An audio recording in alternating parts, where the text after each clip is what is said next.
महाभारत के 5 महारथी जिन्हें छल से मारा गया। कुरुक्षेत्र का मैदान, जहाँ करोड़ों योद्धाओं ने धर्म और अधर्म के नाम पर युद्ध में भाग लिया और अपनी जान गंवा दी। इस महायुद्ध को महाभारत के नाम से जाना जाता है।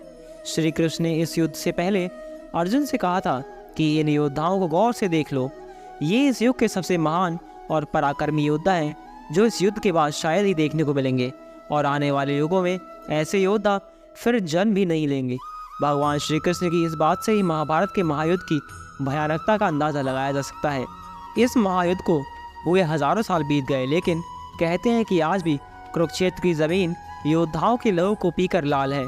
धर्म और अधर्म के इस युद्ध में धर्म की जीत के लिए कई महायोद्धाओं को छलपूर्वक और कईयों को युद्ध के नियम के विरुद्ध जाकर मार डाला गया, क्योंकि युद्ध का एक ही नियम होता है, जीत, और इसके लिए सारे नियम और लोकाचार भुला दिए जाते हैं। तो सबसे पहले महारथी जिनको छल से मारा गया, उनकी श्रेणी में आते हैं भीष्म पितामह। महाभारत के महायुद्ध में सबसे बुजुर्ग और सभी योद्धाओं में श्रेष्ठ भीष्म थे। अपनी राजभक्ति के कारण इन्होंने कौरवों के साथ युद्ध में भाग लेने का निर्णय किया और पांडवों के विजय में सबसे बड़े बाधक बन गए।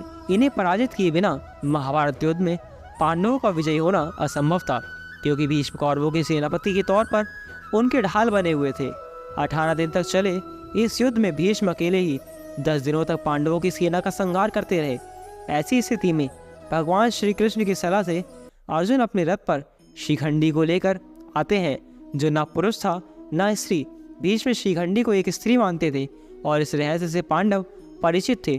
भीष्म के स्त्री पर अस्त्र शस्त्र नहीं उठाने की प्रतिज्ञा का लाभ उठाते हुए अर्जुन ने युद्ध के 10वें दिन भीष्म को बाणों से छलनी कर दिया और भीष्म बाणों की शैया पर लेटे लेटे अंत तक युद्ध देखते रहे। दूसरे नंबर पर आते हैं द्रोणाचार्य। भीष्म के बाद कौरवों के सेनापति बने द्रोणाचार्य। ये कौरव और पांडवों के गुरु थे।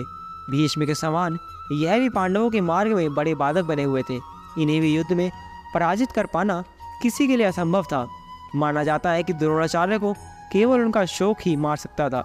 ऐसे में पांडवों ने द्रोणाचार्य के साथ एक छल किया। भीम ने अश्वत्थामा नाम के एक हाथी को मार दिया और द्रोणाचार्य के पास जाकर कहने लगे कि मैंने अश्वत्थामा का वध कर दिया।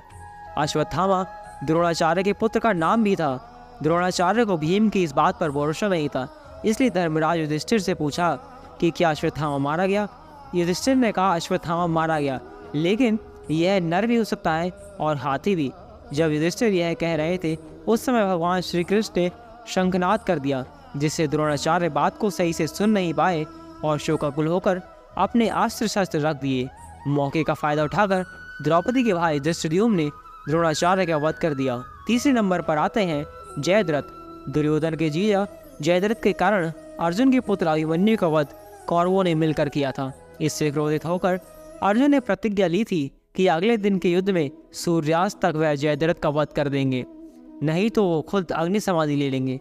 कौरवों की पूरी सेना उस दिन जयद्रथ की सुरक्षा में लग गई। ऐसे में अर्जुन के लिए जयद्रथ का वध कर पाना असंभव हो गया। ऐसी स्थिति में श्री कृष्ण ने एक चाल चली। उन्होंने अपनी माया से सूर्य को ढक दिया, जिससे अंधेरा छा गया। जयद्रथ ने यह समझा कि शाम हो चुकी है और वह अर्जुन के सामने खुद आ गया। श्री कृष्ण तो यही चाहते ही थे। उन्होंने अर्जुन से कहा कि अपना धनुष उठाओ और जयद्रथ का वध कर दो, अभी सूर्यास्त नहीं हुआ है। कृष्ण के इतना कहते ही सूर्यदेव फिर से प्रकट हो गए। अर्जुन ने एक पल भी देरी ना करते हुए जयद्रथ का वध कर दिया। कर्ण का वध भी अर्जुन ने छल से किया था। युद्ध के बीच एक श्राप के कारण कर्ण के रथ का पहिया भूमि में धंस जाता है। उस समय निहत्थे कर्ण पर अर्जुन ने दिव्यास्त्र चला दिया और कर्ण वीरगति को प्राप्त हुए। दुर्योधन महाभारत के युद्ध का अंतिम महायोद्धा जिसका वध छलपूर्वक हुआ था, वह दुर्योधन, जिसे महाभारत का खलनायक भी माना जाता है। दुर्योधन और भीम के बीच में गदा युद्ध हुआ।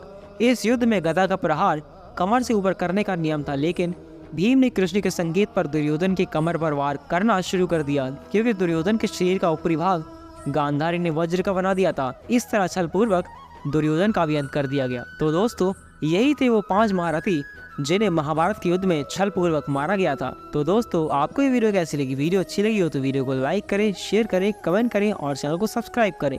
तो चलिए मिलते हैं एक और अगली रोमांचक वीडियो में। तब तक के लिए जय श्री कृष्ण।